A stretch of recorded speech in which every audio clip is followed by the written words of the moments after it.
കേരളത്തെ ആകെ നടുക്കിയതാണ് തൃശൂർ ചാലക്കുടി പോട്ടയിലെ പട്ടാപ്പകൽ നടന്ന ബാങ്ക് കൊള്ള. 2 ദിവസം കേരള പോലീസിനെ മുൾമുനയിൽ നിർത്തിയ പ്രതി പോട്ട സ്വദേശി റിജോ ആന്റണി കഴിഞ്ഞ രാത്രി പിടിയിലായിരുന്നു. പ്രതി റിജോ ആന്റണി ആഡംബര ജീവിതം നയിക്കുന്നയാളെന്നാണ് പോലീസ് പറയുന്നത്. റിജോയുടെ ഭാര്യ വിദേശത്താണ്. നാട്ടിലേക്ക് ഭാര്യ അയച്ച പണം എടുത്ത് ഇയാൾ ദൂർത്തടിച്ച് കളയുമായിരുന്നു. ഭാര്യ വരുന്ന സമയമായപ്പോൾ കൊള്ള ചെയ്ത്, അതായത് ഈ ബാങ്കിൽ കൊള്ള നടത്തി പണം ഉണ്ടാക്കി പിന്നീട് ആ കടം വീട്ടാൻ ശ്രമിക്കുകയായിരുന്നു ഇയാളുടെ ലക്ഷ്യം. രാത്രിയോടെയാണ് പ്രതിയെ സ്വന്തം വീട്ടിൽ നിന്നും പോലീസ് കസ്റ്റഡിയിലെടുത്തത്. ഡാനി ഇപ്പോൾ ചേരുന്നുണ്ട് തൃശ്ശൂരിൽ നിന്നും വിവരങ്ങളുമായി. ഡാനി, 2 ദിവസത്തോളം പോലീസിനെ വട്ടം കറക്കിയതാണ് റിജോ ആന്റണി. അതായത് തുടക്കത്തിൽ തന്നെ ഈ കേസിന്റെ ഒരു സ്വഭാവം, ഈ കവർച്ചയുടെ സ്വഭാവം പഠിച്ചപ്പോൾ തന്നെ പോലീസിനെ മനസ്സിലാക്കാൻ കഴിഞ്ഞതാണ് ഇതൊരു പ്രൊഫഷണൽ മോഷ്ടാവല്ല ഇതിന് പിന്നിലെന്ന്. എങ്ങനെയാണ് റിജോയിലേക്ക് പോലീസിന് എത്താൻ കഴിഞ്ഞത്? അതോടൊപ്പം വളരെ വിചിത്രമായിട്ടുള്ള കഥകളാണല്ലോ ഈ കേസുമായി ബന്ധപ്പെട്ട് പുറത്തു വരുന്നത്. അതായത് ഭാര്യ അയച്ചു തരുന്ന പണം ദൂർത്തടിച്ച് ആഡംബര ജീവിതം നയിച്ചു, ആ കടം വീട്ടാൻ വേണ്ടി കൊള്ള നടത്തുന്നു. ഇത് പൂർണ്ണമായും വിശ്വസനീയമാണോ ഈ പ്രതി പറയുന്ന മൊഴികൾ?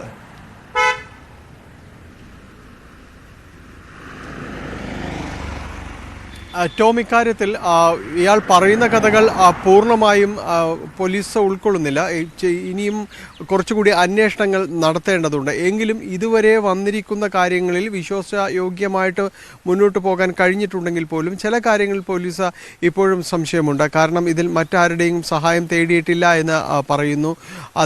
അതിൽ ഉറച്ചു നിൽക്കുകയും ചെയ്യുന്നു. മദ്യപിച്ച ഒരു ചിട്ടയില്ലാത്ത ജീവിതത്തിലൂടെ ഇത്രയധികം പണം നഷ്ടമായി, ഏതാണ്ട് 45 ലക്ഷത്തോളം രൂപയുടെ കടം ഇയാൾക്കുണ്ട് എന്ന് പറയുന്നു. അപ്പോൾ ഈ 2 കാര്യങ്ങളിൽ കടം അയാളുടെ സ്വകാര്യമായ കാര്യമായിരിക്കാം, പക്ഷേ ഇതിൽ മറ്റേതെങ്കിലും രീതിയിലുള്ള കാര്യങ്ങളുണ്ടോ എന്നതടക്കമുള്ള കാര്യങ്ങൾ പോലീസ് പരിശോധിക്കുന്നുണ്ട്. എന്തായാലും ഈ റിജോ ആന്റണിയിലേക്ക് പോലീസ് വളരെ പെട്ടെന്ന് എത്തിയതൊന്നുമല്ല, വളരെ കഷ്ടപ്പെട്ട് അന്വേഷിച്ച് വന്ന ഒരു കാര്യമാണ്. ആദ്യം റിജോയിലേക്ക് പോവുകയാണെങ്കിൽ റിജോ ആന്റണി ഇവിടെ തൃശ്ശൂർ സ്വദേശിയാണ്. ആദ്യഘട്ടത്തിൽ ഈ മോഷ്ടാവിനെ കുറിച്ചുള്ളൊരു വിവരങ്ങളിൽ ഇയാൾ ഇതര സംസ്ഥാനക്കാരനാണ് എന്ന രീതിയിൽ ഹിന്ദി സംസാരിക്കുന്നു, അത് ആ രീതിയിലൊരു സംശയങ്ങളുണ്ടായിരുന്നു. എന്നാലെങ്കിൽ അപ്പോഴും പോലീസ് പറഞ്ഞിരുന്നു ഇയാൾ കൃത്യമായിട്ട് തന്നെ ഒരു വഴിതെറ്റിക്കാനുള്ളൊരു ശ്രമങ്ങൾ ഉണ്ട് എന്നൊരു സംശയത്തിലേക്ക് പോലീസ് ഊന്നി നിന്നിരുന്നു. റിജോ ഈ രീതിയിലേക്ക് പോകുന്നത്, വലിയ രീതിയിലൊരു കടത്തിലേക്ക് പോകുന്നത്, ഇയാളുടെ ഭാര്യ വിദേശത്ത് ജോലി ചെയ്യുകയാണ്. അവർ പണം അയച്ചു കൊടുക്കുന്നുണ്ട്, അതുകൊണ്ട് റിജോ ജീവിക്കുന്നു. പക്ഷേ റിജോയിലേക്ക് കടങ്ങളും കാര്യങ്ങളും എല്ലാം വന്നതോടുകൂടി ഇതെങ്ങനെ മറികടക്കണമെന്ന രീതിയിലേക്ക് അയാൾ ആലോചിച്ചു തുടങ്ങിയിരുന്നു. അങ്ങനെയാണ് ഈ ബാങ്ക് കവർച്ച എന്ന രീതിയിലേക്ക് വരുന്നത്. എളുപ്പത്തിൽ കുറേ അധികം പണം ഉണ്ടാക്കുക എന്ന രീതിയിലേക്ക് അയാൾ എത്തിപ്പെടുകയും ചെയ്തു. ഇതിനു വേണ്ടിയാണ് ഈ ഫെഡറൽ ബാങ്കിൻ്റെ പോട്ട ശാഖ അയാൾ തിരഞ്ഞെടുക്കുകയും ചെയ്തത്. പലതവണ ഇവിടെ നിരീക്ഷിച്ചു, പലതവണ ഇതിനകത്ത് കടന്നുകൊണ്ടും കാര്യങ്ങളെല്ലാം തന്നെ സമയക്രമങ്ങളും കാര്യങ്ങളും എല്ലാം അയാൾ മനസ്സിലാക്കുകയും ചെയ്തു. അതിനുശേഷമാണ് ആസൂത്രണത്തിലേക്ക് നീങ്ങിയത്. അത് ഒരു പരിധിവരെ അയാൾ പഴുതില്ലാത്ത വിധം ആസൂത്രണത്തിൽ അയാൾ മികച്ചു നിന്നിരുന്നു എന്ന് തന്നെ പറയാം. കൃത്യമായി കാര്യങ്ങൾ പഠിച്ചുകൊണ്ട് അയാൾ ചെന്നിരുന്നു. ഇതിനു മുൻപ് ഒരു തവണ ആ ബാങ്കിൽ ചെന്നിരുന്നെങ്കിലും അന്ന് പോലീസ് ജീപ്പ് ആ ഭാഗത്ത് ഉണ്ടായിരുന്നത് കൊണ്ട് അയാൾ അവിടെ നിന്ന് ആ ശ്രമം ഉപേക്ഷിക്കുകയായിരുന്നു. പിന്നീടാണ് കഴിഞ്ഞ ദിവസങ്ങളിലായി ഇതിലേക്ക് വരികയും ചെയ്തത്. അന്ന് അയാൾ കൃത്യമായി 2.5 മിനിറ്റ് കൊണ്ട് ഈ കാര്യങ്ങൾ നടപ്പിലാക്കുകയും ചെയ്തു. ഒരു ATM-ൽ കയറിയാൽ പോലും ഒരുപക്ഷെ അതിനും അധികം സമയം നമ്മൾ എടുത്തേക്കും. പക്ഷേ അതിനേക്കാൾ എളുപ്പത്തിൽ ഇയാൾ ഈ കൃത്യം ചെയ്ത് പുറത്തിറങ്ങി. അത് അയാളുടെ ഒരു ആസൂത്രണം, ആ സമയത്ത് ആരുമില്ല എന്നതടക്കമുള്ള കാര്യങ്ങൾ കണ്ടുകൊണ്ടാണ് ചെന്നത്. അതിൽ അയാൾ അതിവിദഗ്ധമായി നടത്തിയൊരു കവർച്ചയാണെന്ന് മനസ്സിലാക്കാൻ കഴിയുന്നതും, അതും കയ്യിൽ വെറുമൊരു കറിക്കത്തി മാത്രം കരുതി ബാങ്കിലെത്തുന്നു, ബാങ്ക് ജീവനക്കാരെ ഭീഷണിപ്പെടുത്തുന്നു. ഈ പ്രതിയുടെ മൊഴിയുടെ വിശദാംശങ്ങൾ, കൂടുതൽ വിശദാംശങ്ങൾ പുറത്തു വരുന്നുണ്ടല്ലോ. അതായത് ബാങ്കിലെ പണം മുഴുവനായി എടുത്തുകൊണ്ട് പോകണമെന്ന ഉദ്ദേശം തനിക്കുണ്ടായിരുന്നില്ല, തനിക്ക് ആവശ്യമുണ്ടായിരുന്ന പണം കിട്ടിയപ്പോൾ അവിടെ നിന്ന് സ്ഥലം വിട്ടു. അതോടൊപ്പം ഇയാൾ പറഞ്ഞൊരു കാര്യം, ഒരു മൊഴിയുടെ ഒരു പ്രധാനപ്പെട്ട കാര്യം ഇതാണ്: ബാങ്ക് മാനേജർ മരമണ്ടനാണ്, കത്തി കാട്ടിയ ഉടൻ മാനേജർ മാറിത്തന്നെന്നും പ്രതിയായ റിജോ പോലീസിനോട് പറഞ്ഞതാണ് മനസ്സിലാക്കാൻ കഴിയുന്നത്. അതായത് ഇയാളുടെ ലക്ഷ്യം ഈ 15 ലക്ഷം രൂപ മാത്രമായിരുന്നു എന്ന് തന്നെയാണോ മനസ്സിലാക്കേണ്ടത്?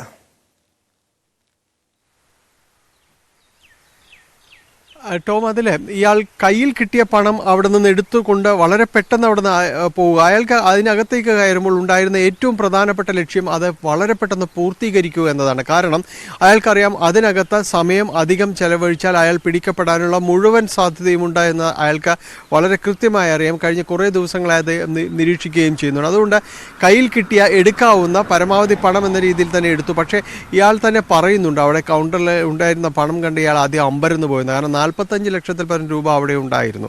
അപ്പോൾ ഇത്രയും തുക കണ്ടപ്പോൾ ഇതിൽ നിന്ന് കിട്ടാവുന്ന എടുത്തുകൊണ്ട് വളരെ പെട്ടെന്ന് ഇവിടെ നിന്ന് രക്ഷപ്പെടുകയായിരുന്നു ഉണ്ടായിരുന്നത്. അവിടെ ചില്ല അടിച്ച് തകർത്ത് കത്തി നീട്ടുകയും ചെയ്യുന്നു. അയാൾ പറഞ്ഞൊരു കാര്യം സത്യമാണ്. കാരണം ആ ഒരു കത്തിമുനയിൽ അവിടെ ഉണ്ടായിരുന്ന ഏതാണ്ട് 8-10 സ്റ്റാഫുകൾ അത് പേടിച്ചു പോയി എന്ന് പറയുന്നു. ഒപ്പം രണ്ടുപേരെ പൂട്ടിയിട്ടു എന്നെല്ലാം തന്നെ പറയുന്നുണ്ട്. ഇന്ന് തെളിവെടുപ്പിന് അതെല്ലാം തന്നെ അയാൾ വിശദീകരിക്കുകയും ചെയ്തിട്ടുണ്ട്. ഒരു ഘട്ടത്തിൽ അയാൾ പറഞ്ഞു ആരെങ്കിലും തന്നെ എതിർക്കാനുണ്ടായിരുന്നെങ്കിൽ ഒരുപക്ഷെ താൻ അവിടെ നിന്ന് ഓടിപ്പോകുമായിരുന്നു. കാരണം അതിന് മാത്രമുള്ളൊരു ധൈര്യമൊക്കെ അയാൾക്ക് ഉണ്ടായിരുന്നുള്ളൂ എന്ന് അയാൾ പറയുകയും ചെയ്യുന്നു. പക്ഷേ പൊടുന്നനെയുള്ളതായതുകൊണ്ട് നമ്മൾ പറഞ്ഞതുപോലെ ഇതിലൊരു ടൈം ആണ് ഏറ്റവും പ്രധാനപ്പെട്ടത്. 2.5 മിനിറ്റ് കൊണ്ട് ഇയാൾ ഒരു ബാങ്ക് കവർച്ച ചെയ്ത് തിരിച്ചുപോയി. ഒരു കറിക്കത്തിയുമായി വന്ന ബാങ്ക് കവർച്ച ചെയ്ത് തിരിച്ചുപോയി എന്നതാണ്. അത് കൃത്യമായ പ്ലാനിങ്ങോടുകൂടി അയാൾ നടപ്പാക്കി എന്നതാണ് ആദ്യഘട്ടത്തിൽ ഈ മോഷ്ടാവ് വിജയിച്ചു നിൽക്കുന്ന ഒരു കാരണം. പക്ഷെ പിന്നീട് അങ്ങോട്ട് എങ്ങനെയാണ് ഈ റിജോ കവർച്ച നടത്തിയത്, എങ്ങനെയാണ് പ്രതിയിലേക്ക് പോലീസിന് എത്താൻ കഴിഞ്ഞത്? ഈ അന്വേഷണ ഉദ്യോഗസ്ഥൻ തന്നെ ഇതിനെക്കുറിച്ച് വിശദീകരിക്കുന്നുണ്ട്. അതിലേക്ക് കഴിഞ്ഞ 3 ദിവസം ഞങ്ങൾ ഉറങ്ങിയിട്ടില്ല. ഞങ്ങളുടെ പോലീസ് ടീം നിങ്ങൾ കണ്ടാൽ മനസ്സിലാവുന്നത് ഇന്ന് ഞായറാഴ്ചയാണ്. ഞങ്ങളുടെ മുഴുവൻ പോലീസും നിങ്ങൾക്ക് കണ്ടറിയാം. എനിക്ക് തോന്നുന്നത് ഞങ്ങൾക്ക് ചെയ്യാവുന്ന മാക്സിമം തൃശ്ശൂർ ജില്ല, റൂറൽ ജില്ലയുടെ ഈ ക്രൈം വർക്കുമായിട്ട് ഇടപെടുന്ന ഞങ്ങളുടെ മുഴുവൻ റാങ്ക് വ്യത്യാസമില്ലാതെ എല്ലാവരും ഇവരെല്ലാം പല സ്റ്റേഷനിലെ ഉദ്യോഗസ്ഥന്മാർ. ബാങ്കിൽ നേരത്തെ നല്ല ധാരണ ഉണ്ടായിരുന്നു. ബാങ്കിൽ വന്നു, നമ്മൾ കണ്ടതുപോലെ തന്നെ ഓപ്പറേഷൻ, സംശയമൊന്നുമില്ല. അതേപടി അദ്ദേഹം പറയും ചെയ്തത് ഇങ്ങനെയൊക്കെയാണ്. എല്ലാം ഓപ്പറേറ്റ് ചെയ്തിട്ട് അതിൻ്റെ വേറെ രസം, ഇയാൾക്ക് വേറൊരു ഫെഡറൽ ബാങ്കിലാണ് അക്കൗണ്ട്. അയാൾ പറയുമ്പോൾ എനിക്ക് ആകെ ഒരു അക്കൗണ്ട് ഒരു ഫെഡറൽ ബാങ്കിലേ ഉള്ളൂ. അപ്പം ഫെഡറൽ ബാങ്കിൻ്റെ സിസ്റ്റം അയാൾക്ക് നന്നായിട്ട് അറിയാം. ഉച്ചകാലത്ത് ബ്രേക്ക് ടൈം 2 to 2:30 അങ്ങനെയാണ് അയാൾക്ക് മനസ്സിലായത്. അയാൾ പറയും 2 മുതൽ 2:30 ആരും കാണത്തില്ലെന്ന് അയാൾക്കറിയാം ഫെഡറൽ ബാങ്കിൽ. കാരണം അയാൾ ചാലക്കുടിയിലെ ഫെഡറൽ ബാങ്കിൻ്റെ ആണ് അയാൾക്കൊക്കെ. ഇത് കോട്ടയിലെ ഫെഡറൽ ബാങ്ക്. പിന്നെ അയാൾ ഓപ്പറേഷൻ കഴിഞ്ഞ് അവിടെ നിന്ന് ഇറങ്ങുന്നു. ഇറങ്ങിയതിന് ശേഷം അയാൾ വഴി തിരിച്ചും മറിച്ചും റൂട്ട് ഡീവിയേറ്റ് ചെയ്തൊക്കെ പോയി. ഇട റോഡിലൊക്കെ അയാൾ പോയിട്ടുണ്ട്. അയാൾക്കറിയാം പോലീസ് ചെക്ക് ചെയ്യും. വഴിയിൽ പോലീസ് ഉണ്ടാകാൻ സാധ്യതയുള്ള റൂട്ടെല്ലാം അയാൾ ഒഴിവാക്കി. പിടിക്കപ്പെടത്തില്ല എന്നുള്ള ഒരു വിശ്വാസം ഉണ്ടായിരുന്നു. അയാൾ പറയുന്നുണ്ട് അതിനാണ് അയാൾ ഇത്രയും ചെയ്തത്. കാരണം ഇത്ര പ്ലാൻഡ് ആയിട്ട് അയാൾ ഐഡന്റിഫൈ ചെയ്യാൻ പറ്റില്ലല്ലോ. എങ്ങനെ ഐഡന്റിഫൈ ചെയ്യാൻ പറ്റും? വണ്ടി എങ്ങനെ ഐഡന്റിഫൈ ചെയ്യാൻ പറ്റും? അയാളുടെ വീട്ടു മുറ്റത്തുനിന്നാണ് ഞാൻ കിട്ടുന്നത്. അയാൾ വലിയ നിലയിൽ വലിയ വീടൊക്കെ വെച്ച് നാട്ടുകാരുടെ എല്ലാം മുമ്പിൽ വലിയ ആളായിട്ട് ജീവിക്കുന്ന ഒരാളാണ്. അയാളുടെ വീട് കണ്ടല്ലോ നിങ്ങൾ. വലിയൊരു വീടാണ്, വലിയ സൗകര്യമായിട്ട് ജനങ്ങളുടെ മുമ്പിൽ അയാൾ വലിയ ആളായിട്ട്. കാരണം ഭാര്യ പുറത്താണ്, വലിയ ജോലിയുണ്ട്. അയാൾ ആക്ച്വലി ഞെട്ടിപ്പോയി. അയാൾ തന്നെ പറയുന്നുണ്ട് ഞാൻ ഒരിക്കലും എന്നെ പിടിക്കുമെന്ന് വിചാരിച്ചില്ല. ഡാനി പോളിലേക്ക് വീണ്ടും. ഡാനി, ഈ തൃശൂർ റൂറൽ SP സൂചിപ്പിക്കുന്ന പോലെ വലിയ ആഡംബര ജീവിതം നയിക്കുന്ന അതിസമ്പന്നനായിട്ടുള്ള ഒരു പ്രതിയാണ്. ഒരു ചെറിയൊരു തുക, അയാളെ സംബന്ധിച്ച് ഒരു 10 ലക്ഷത്തിൽ താഴെ മാത്രം തുക തട്ടിയെടുക്കാൻ വേണ്ടി, അയാളുടെ കടം വീട്ടാൻ വേണ്ടി ഈ രീതിയിലൊരു കവർച്ച നടത്തുന്നു. ഒടുവിൽ പോലീസിന്റെ പിടിയിലാകുന്ന ഒരു അവസ്ഥ. ഈ ഒരു കേസ് പരിശോധിച്ചാൽ തുടക്കം മുതൽ തന്നെ നമുക്ക് മനസ്സിലാക്കാൻ കഴിയുന്നത് പോലീസിന്റെ അന്വേഷണം വഴിതിരിച്ചുവിടാൻ റിജോയുടെ ഭാഗത്തുനിന്ന് തുടക്കം മുതൽ ശ്രമങ്ങൾ ഉണ്ടായിരുന്നു. അവിടെ ഹിന്ദി സംസാരിക്കുന്നു, അങ്ങനെ ഇതര സംസ്ഥാനക്കാരനാണെന്ന് വരുത്തി തീർക്കാൻ ശ്രമിക്കുന്നു. പിന്നീട് ഇയാൾ പോകുന്ന വഴി, അതായത് കൊച്ചിയിലേക്ക് എറണാകുളത്തേക്ക് പോകുന്ന വഴി പലയിടത്തും വെച്ച് അയാളുടെ വസ്ത്രം മാറുന്നുണ്ട്. പിന്നീട് ഏകദേശം 500ഓളം CCTV ദൃശ്യങ്ങൾ പരിശോധിച്ചാണ് പോലീസിന് പ്രതിയിലേക്ക് എത്താൻ കഴിഞ്ഞത്. എവിടെയാണ് യഥാർത്ഥത്തിൽ റിജോയ്ക്ക് പിഴച്ചത്, ഡാനി?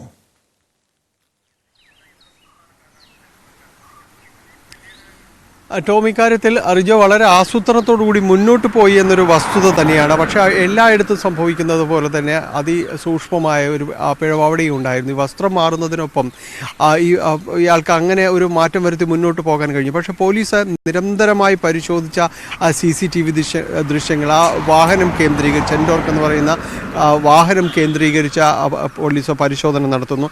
അതിൽ പതിഞ്ഞ CCTV ദൃശ്യങ്ങളിലെല്ലാം തന്നെയും പോലീസിന് തോന്നിയ ഒരു കാര്യമെന്ന് വെച്ചാൽ ഇതിൽ ഇയാൾ ധരിച്ചിരുന്ന ഷൂസ് അത് ഈ വാഹനത്തിൻ്റെ ഈ ഓടിക്കുന്ന ആളുടെ വസ്ത്രത്തിൻ്റെ നിറം മാറുന്നുണ്ട്. പക്ഷേ ആ ഷൂസിൻ്റെ വൈറ്റ് സോളുള്ള ആ ഷൂസ് എല്ലാത്തിലും തന്നെ പല സമയത്തിലായി ഇയാൾ കടന്നു പോകാനിടയുള്ള കാര്യങ്ങളെല്ലാം പരിശോധിക്കുമ്പോൾ അതിൽ കൃത്യമായിട്ട് പോലീസ് കണ്ടുപിടിക്കുകയും ചെയ്തിരുന്നു. പിന്നീട് പോലീസ് ഇതിൻ്റെ ഒരു സമയവും കാര്യവും എല്ലാം തന്നെ ക്രമീകരിച്ച് ഇയാൾ കടന്നു പോകാനിടയുള്ള ഒരു കാര്യങ്ങൾ അതിൽ മനസ്സിലായത് ഇയാൾ പോയിട്ട് തിരിച്ചു വന്നു എന്നതാണ്. അങ്കമാലി ഭാഗത്തേക്ക് പോയിട്ട് തിരിച്ചു വന്നു എന്ന് പറയുമ്പോൾ അതിൽ തന്നെ പോലീസിന് മനസ്സിലായി അയാൾ തൃശ്ശൂർക്ക് തന്നെ തിരിച്ചു വന്നിട്ടുണ്ട് എന്ന കാര്യം മനസ്സിലായി. ഇവിടെയുള്ള ആൾ തന്നെയാണ്, ഇത് കബളിപ്പിക്കാൻ വേണ്ടി ബോധപൂർവമായ കാര്യങ്ങൾ നീങ്ങുന്നു എന്നതാണ്. പിന്നീട് ഈ പ്രത്യേക ഈ വാഹനത്തിൻ്റെ ബ്രാൻഡ് കേന്ദ്രീകരിച്ച് അത് ഈ മേഖലയിൽ ആർക്കൊക്കെ ഉണ്ട് എന്നത് സംബന്ധിയായ കാര്യങ്ങളിൽ വളരെ കൃത്യമായ ഒരു വിവരശേഖരണം വളരെ പെട്ടെന്ന് പോലീസ് നടത്തുകയും ചെയ്തിട്ടുണ്ട്. അതിൽ ഈ സമയത്ത് ഇവിടേക്ക് കടന്നു പോകാൻ സാധ്യതയുള്ള കാര്യങ്ങളും അതോടൊപ്പം തന്നെ ഇയാളെക്കുറിച്ച് ഇതിൻ്റെ വാഹന ഉടമകളെ സംബന്ധിച്ചുള്ള ഒരു വിവരവും എല്ലാം തന്നെ പോലീസ് ശേഖരിക്കുകയും ചെയ്തു. അവരുടെ മൊബൈൽ ഫോൺ വിവരങ്ങൾ ശേഖരിക്കും. അങ്ങനെ വന്നപ്പോൾ അതിലും പിന്നീട് കുറെ കൂടി കേന്ദ്രീകൃതമായി കുറച്ച് പേർ കൂടി മാത്രമായി ആ സർക്കിൾ ഒതുങ്ങുകയും ചെയ്യുന്നു. ആ വാഹന ഉടമകളുടെ എത്ര പേർ ഈ മൊബൈൽ ടവറുകൾ കേന്ദ്രീകരിച്ചുകൊണ്ട് ഈ സമയത്ത് ഉണ്ടായിരുന്നു എന്ന ഒരു ചുരുക്കത്തിലേക്ക് വീണ്ടും വരികയും ചെയ്തപ്പോൾ റിജോയിലേക്കാണ് അത് ഈ വാഹന ഉടമയിലേക്കാണ് കൂടുതൽ വന്നത്. അങ്ങനെ ഇയാളെ കേന്ദ്രീകരിച്ചുകൊണ്ട് മണിക്കൂറുകൾ കൊണ്ട് കൂടുതൽ അന്വേഷണം നടത്തുകയും വീടിൻ്റെ പരിസരത്തും എല്ലാം തന്നെ ചുറ്റുപാടുകളിലും അന്വേഷണം നടത്തുകയും ഇയാളെക്കുറിച്ചുള്ളൊരു വിവരശേഖരം നടത്തുന്നു. കടമുള്ള ആളാണ്, സാമ്പത്തിക പ്രയാസങ്ങളും അത്തരം കാര്യങ്ങളുമുള്ള ഒരാൾ തന്നെയാണ് എന്ന രീതിയിലേക്ക് അന്വേഷണവും വരികയും ചെയ്യുന്നു. പിന്നീട് പോലീസ് ഇവിടെ രഹസ്യ നിരീക്ഷണം നടത്തുകയും എല്ലാം തന്നെ ചെയ്യുന്നു. വാഹനം അവിടെ ഇയാൾക്ക് ഈ വാഹനമുണ്ട്, വാഹനം അവിടെയുണ്ട്. ഒപ്പം തന്നെ ഈ വാഹനത്തിൽ ചില മോഡിഫിക്കേഷൻ അതിൻ്റെ റിയർ വ്യൂ അടക്കം മാറ്റി വെച്ചതായിട്ടും പോലീസിന് മനസ്സിലായിട്ടുണ്ട്. അങ്ങനെയാണ് ഇയാളിലേക്ക് നേരിട്ട് ചെല്ലാനായിട്ട് പോലീസ് തീരുമാനിക്കുന്നു. ഒരു പരമാവധി വിവരം പോലീസ് ശേഖരിക്കുകയും ചെയ്തതിൻ്റെ അടിസ്ഥാനത്തിലാണ് ഇന്നലെ രാത്രി വീട്ടിലേക്ക് പോലീസ് സംഘം ഇരച്ചെത്തുന്നത്. ഇയാൾ ഒരു പ്രതിരോധവും സൃഷ്ടിക്കാതെ തന്നെ ഇതിൽ സമ്മതിക്കുകയായിരുന്നു എന്നതാണ്.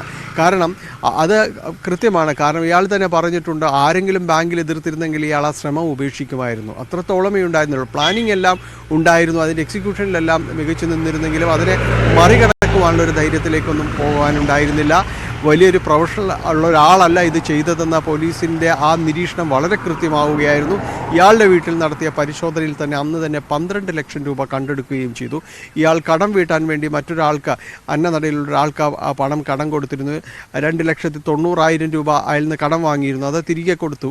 ആ പണവും അന്ന് രാത്രി തന്നെ പോലീസിൻ്റെ പക്കലേക്ക് ഡിവൈഎസ്പിയുടെ ഓഫീസിലേക്ക് ഇയാൾ തന്നെ കൊണ്ടുവന്നു. ഇയാൾ ഈ റിജോ ഏൽപ്പിച്ച പണമാണ് എന്ന് പറഞ്ഞുകൊണ്ട് വരികയും ചെയ്തു. പോലീസ് ഇന്നിപ്പോൾ തെളിവെടുപ്പിൻ്റെ ഭാഗമായിട്ടാണ് അത് അയാളുടെ വീട്ടിലെത്തി സ്വീകരിക്കുകയും ചെയ്തത്. അങ്ങനെ ഈ മോഷ്ടിക്കപ്പെട്ട 15 ലക്ഷം രൂപയിൽ 14,90,000 രൂപ ഇത് കണ്ടെടുക്കാനായിട്ട് സാധിച്ചു. ബാക്കി 10,000 രൂപ ഇയാൾ തന്നെ പറഞ്ഞു അത് സ്ഥിരമായൊരു മദ്യപാനിയാണ്, അങ്ങനെ പല കാര്യങ്ങൾക്കും വേണ്ടി ഇയാളത് ചെലവഴിച്ചു എന്ന് പറഞ്ഞു. അങ്ങനെ കേരള പോലീസിനെയും മൊത്തം സമൂഹത്തെ എല്ലാം തന്നെ ഈ വട്ടം കറക്കിയ ഒരു രീതിയായിരുന്നു എന്ന് പറയാം. അത് കുറച്ച് ദിവസങ്ങൾ വ്യക്തമാണ്. ഡാനിപ്പോൾ സൂചിപ്പിച്ചത് കേരള പോലീസിനെ വട്ടം ചുറ്റിച്ച കേസിലാണ് 2 ദിവസത്തിന് ശേഷം ഈ കവർച്ചാ കേസിലെ തൃശ്ശൂരിലെ ബാങ്ക് കവർച്ചാ കേസിലെ പ്രതി റിജോയെ പിടികൂടാൻ കഴിഞ്ഞത്. ഇയാളുടെ അതിബുദ്ധിയാണ് റിജോയെ കുടുക്കിയത്.